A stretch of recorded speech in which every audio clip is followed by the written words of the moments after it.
and welcome to Rajya Sabha Television. You're watching The Big Picture with me, Frank Rausan Pereira. Well, days after India banned 59 Chinese apps for engaging in activities which are prejudicial to the sovereignty and integrity of the country, Beijing on Thursday urged New Delhi to immediately correct what it called discriminatory practices against Chinese companies. India on Monday banned 59 apps with Chinese links, including the hugely popular TikTok and UC browser, for engaging in activities which are prejudicial to sovereignty and integrity of India, defense of India, security of state and public order. Announcing its decision to ban 59 apps, the Information Technology Ministry said that the move will safeguard the interests of crores of Indian mobile and internet users. This decision is a targeted move to ensure safety and sovereignty of Indian cyberspace. The IT Ministry statement also said that it has received many complaints from various sources, including several reports about misuse of some mobile apps available on Android and iOS platforms for stealing and covertly transmitting users' data in an unauthorized manner to servers which have locations outside India. On this edition of The Big Picture, we will analyze the ban on data stealing Chinese apps. Joining me on the program today are Khushbu Jain, cyber law expert, Praval Singh, Vice President Marketing, Zoho Corp, and Ashok Sajjanhar, former ambassador. Thank you to all my guests for joining me on this edition of The Big Picture. All right, Ambassador, let me begin the program with you first. Let's hear your initial reactions and thoughts really on the ban of the data stealing Chinese apps. I think it's a very welcome move. I welcome it completely, because I think the reasons that have been given, number one, that it is for protecting the security and integrity of the country, protecting the territorial integrity of the country, the sovereignty of the country, and also to protect the data of millions and hundreds of millions of Indians who have been participating in this. So I think it is to be welcomed. Because it deals with the security of our people and of our country. I think it has many other ramifications also, because there is a lot of profit that has been going out as a result of these apps to China. I think in terms of the economic impact of banning these apps, that is also going to be significant. You know, there are some numbers that have been mentioned that it might be close to about $6 billion. Some people might say that it is not a very significant amount, but I think it is also an indication, it's also a message to China that it is not going to be business as usual as far as our relations with China are concerned, particularly after the confrontation on the 15th of June. I also feel that this is only the beginning. This is only a start. This is the first step. As I've said, it's not going to be business as usual. China has really thrown the gauntlet at India, and India has responded and will continue to respond in a step-by-step, in a calibrated approach.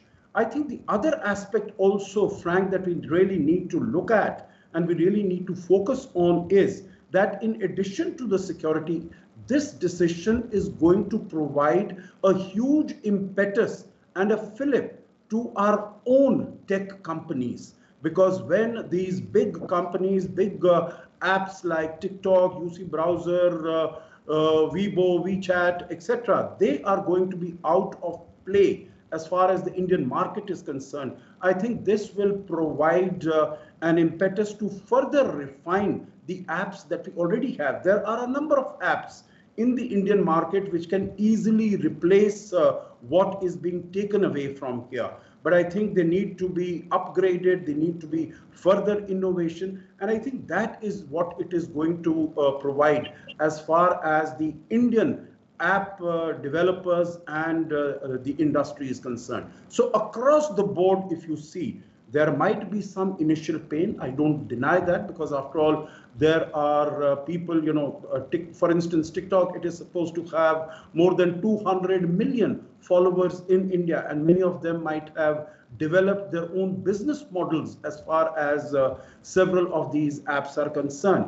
There might be temporary pain, But I think in the interest of national security and in the interest of data privacy, which is the big thing going forward, I think this is a step that was long in coming, and I'm very happy it has been taken. As I said, this is the first step. I'm sure we can going forward, we can look at other steps like banning Huawei, banning ZTE, but maybe you'll come to that in the latter part of your program. Absolutely. All right. So we'll talk about alternatives. We'll talk about how apps like TikTok and others can be replaced in just a bit. I'll go to Praval for that.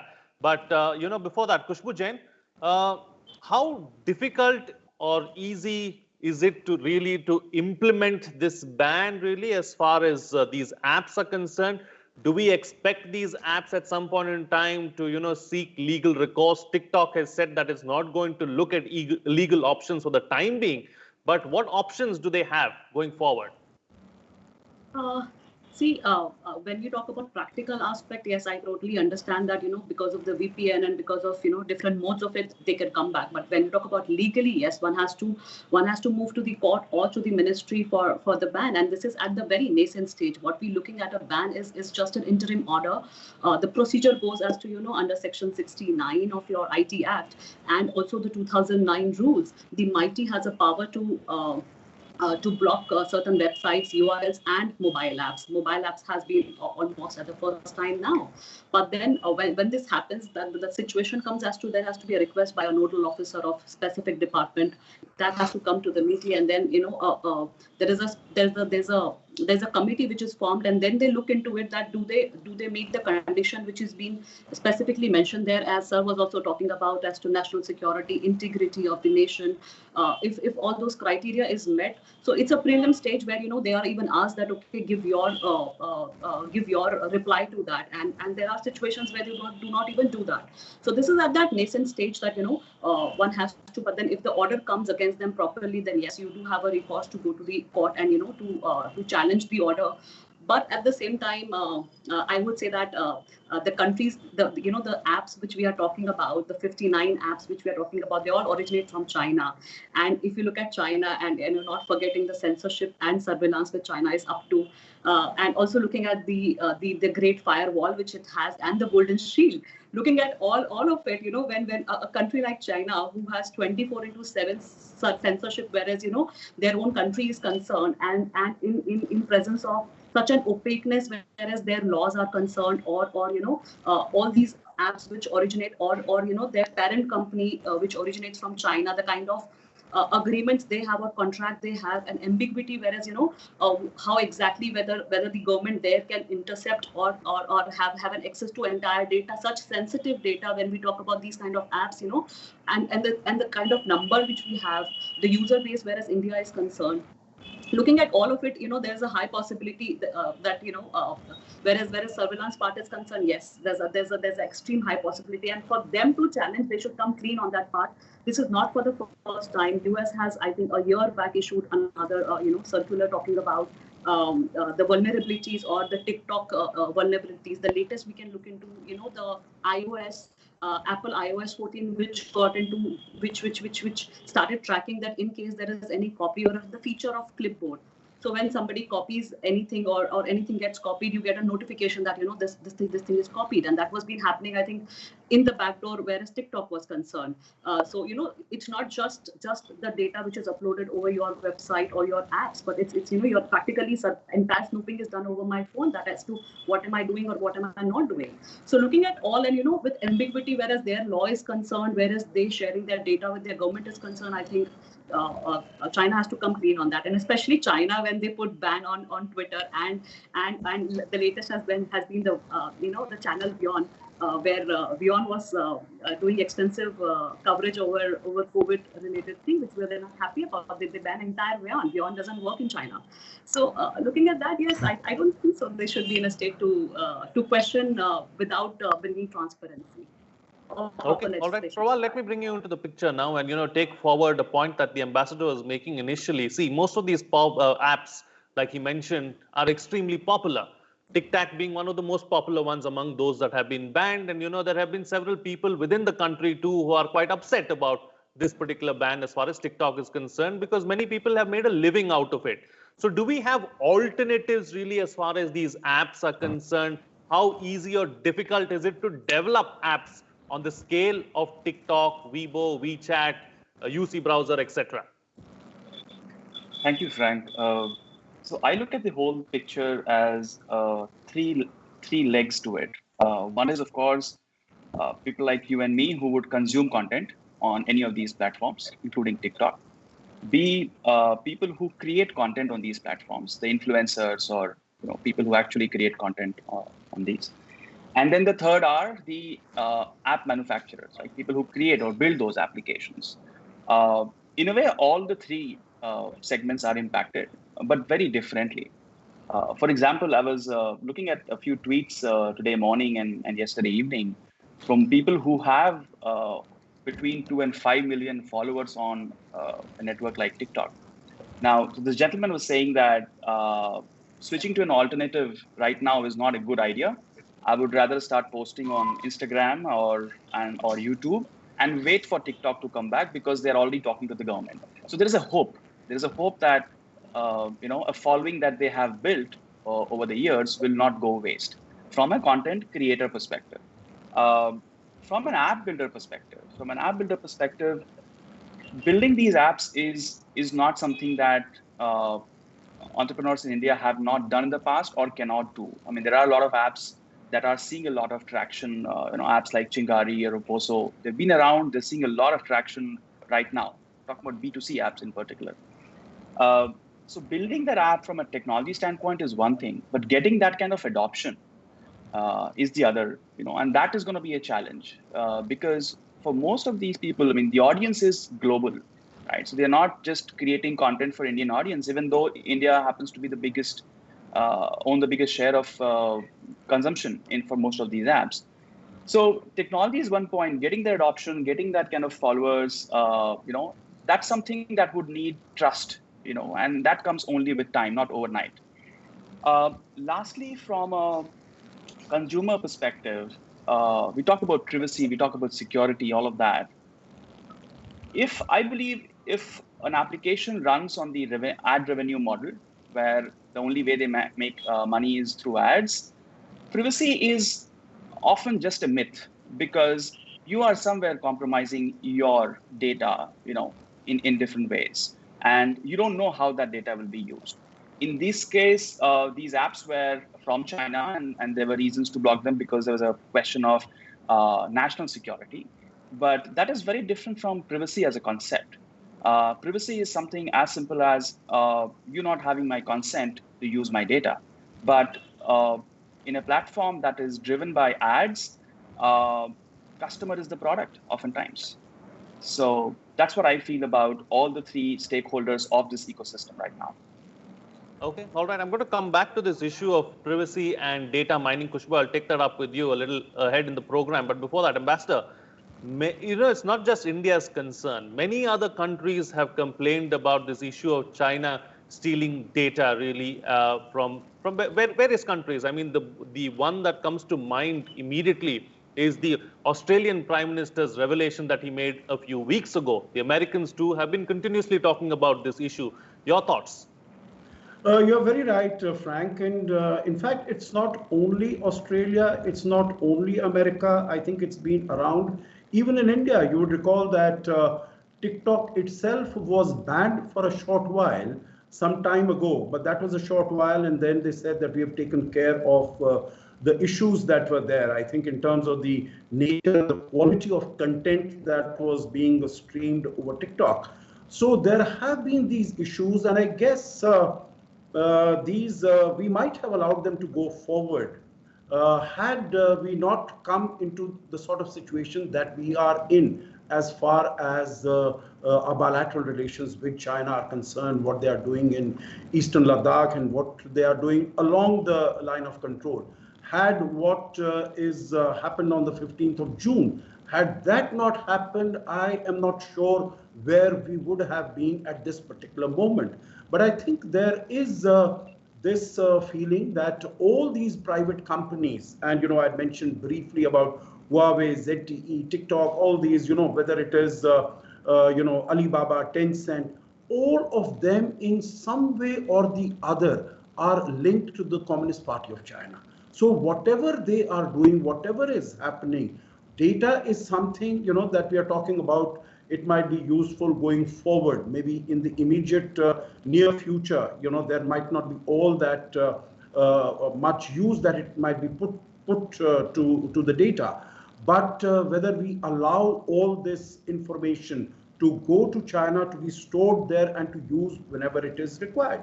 Now, I think also if you look at, Frank, the order that has come out, and it's quite a detailed order, and it has given a lot of information in terms of where are the security issues, what are the complaints that have been received, not only by the Ministry of Information Technology, but by the other agencies who are dealing with all this on a day-to-day basis, that there is a risk to Indian security, to Indian sovereignty, to Indian territorial integrity. I think those who are domain experts and can look into it, I think there is a lot of groundwork, a lot of due diligence that has been done by the ministry, because I'm sure, as Khushbu was saying, there are possibilities down the road of companies taking this order to the courts. So I think the government also wishes to protect itself, and also when it goes to the court, it also wishes to give this, send out a very clear message that this is not an impulsive reaction. This is not happening just because of what is happening, although that, in my view, might have provided the trigger. But I think this is been going on for some time, and that is what this order has tried to demonstrate. It has been happening, and now we are taking a decision as far as this is concerned. So I think it stands on strong, solid ground for the time being. When the matter comes out in court, I think we'll have to see how the two sides are able to present the cases. Absolutely. All right. So, Khushbu, data mining is something that has been resorted to for a while now. Individual businesses, in fact, have made a killing out of it, and we all know about it. But it's a different ball game or a different picture completely when this is state-sponsored, isn't it? Absolutely, absolutely. I agree. If let's just compare, let's have two aspects. When we talk about a mobile app, what exactly there's a serious gap when it comes to the purpose part. So what exactly do they collect? Let's look into a mobile app can have an access to who you are, as to your biometrics, your fingerprints, that can have your retina, that can have your personally identifying information. What do you do? So who you are, what do you do, what you have, and what you know. So yeah, right from meaning your activity, travel, GPS locations, your behavior pattern, your movement patterns, including your identity, national identity number, passbook, bank account details. Everything is on the phone, and these apps have an access to it. Information as to your username, your access token numbers. So when you have all of it, and in the absence of if you look into the aspect that totalitarian state, whereas there is a thin line between the government and the business interest, and whereas this China is concerned, that's opaque over there.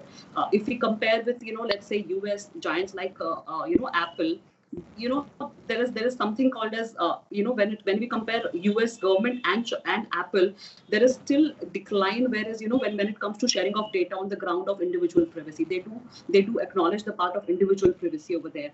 But on record, this is on record, whereas Chinese corporations are concerned, they are in compliance to data requests by their state, and that's very clear, or opaque is what I say. So in such ambiguity which they have, or instances where it has been very clearly reported that Chinese government can compel their companies to give data whenever required for, or there is a proper framework as to sharing of the data. And also when we talk about mobile apps and privacy, there is still a serious gap when it comes to translation of requirements which we talk about, the principles of privacy which we talk about, the 9 principles. There is still a little gap as to requirement and translation of this requirement into the practical solutions. Looking at identifying purposes, limiting use, disclosure, and the way it has been shared in absence of how it is shared and what backdoor entries are there, or when we talk about these companies, looking at WeChat or looking at TikTok also, their parent company, and then what their parent company exactly have contracts with the government over there. All these things is so this thing that the moment we talk about data mining, yes, it can be as I think the person before me was very clearly talking about that. That's their fodder. When we talk about the content of the user is what they live on, and then the kind of valuation these companies have. One cannot forget that what is the earning model. So looking at the Right. earning model, I'm not saying that this should not be there, or one has to curtail that, but the part that one has to abide with certain regulations, certain laws, and there has to be a transparency as to sharing of the data, or if you're mining also, at to what extent and with whom are you. So there has to be that openness. And I'll also add the part that we should have, one is national security, absolutely fine. The other part is individual privacy. We need to have data localization laws in place so that, there is a little better access, or government has better hold, and individuals are a little more secured about whereas their data is concerned, because it's not just about apps, it's about websites also, and in the presence of VPN and all, other alternative modes, whereas internet is concerned, one can access the user's individual privacies at the stake, which state is bound to take care of. So looking Sure. at that, there has to come some practical solution to it. Okay, all right. So, Praval, data, as we all know, is the new gold. So, how do we safeguard it? How do we, protect it? Is technology really the answer to it, or is there something else really? In a world where each of us have at least one mobile phone in our pockets, we have come to terms with the fact that between the phone manufacturer, which the chances are is either Google or Apple right now for most of us, between them and between the service provider, the operator, the mobile operator, they pretty much know everything about us. What time we eat, where do we go, where do we check in, who do we text, and who do we text whom we should not. All of that, they are aware of it. And we've all come to terms with that. And there's no going back. I mean, if you really want to be completely, keep your life completely private, it means letting go of the mobile phone as the first thing. I don't see that happening. So the first thing is talking about privacy. A lot of data has already been shared, and we've come to terms with that. The thing is, what do these companies do with that data? And that is where intent comes into play, and that is where the business model comes into play. That is when comfort comes into play as an end user or as a consumer. Like, if Apple has my data, what are they going to do with that? Are they going to use that to improve my experience with their product? I may be okay with that as long as they have my consent. But are they going to use that data to sell it to advertisers, to sell it to publishers, and show me ads that are more targeted? I may or may not be okay with that. Do they have my consent? So that is what I think it all comes down to. And think about it. Some of the smartest engineers in the world today are working on a problem, which is, how do they make us click on more ads? That's the internet age today. The smartest engineers in the world are working on making you click on more ads or displaying you more contextual ads. So that is the state of affairs. We may or may not be okay with that. That's a separate thing. But saying that I am on the internet, I have a mobile phone, and I have my life private, that is totally a myth. Praval, the truth hurts, and Absolutely. everyone is aware of this, but they just don't want to hear it. And you made us all hear it at the end of the day. And this is something that we have to come to terms with. We all know it, of course, like you said. But I guess the sooner we come to terms with it, the easier life becomes for all of us. But taking the discussion forward now, Ambassador, does this in any way have an impact on the larger picture, that is, on the larger picture of Sino-India ties? It definitely does. But before I respond to that, Frank, if you just permit me to make one comment on what Praval has said. I think the world today is not all black nor all white. I think there are different shades of gray. And all of us have to come to terms with those shades of gray. As you said very rightly, we can't We like connectivity. We like, if my experience gets better on my mobile phone, I welcome it.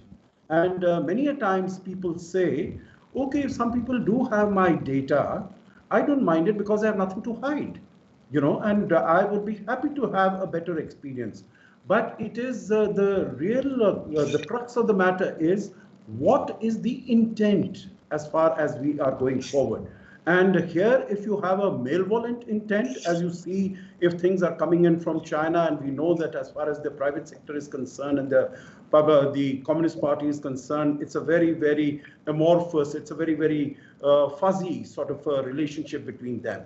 And if you know that what is the philosophy as far as China is concerned, then you will, of course, be very, very apprehensive as to what they are going to do and going forward.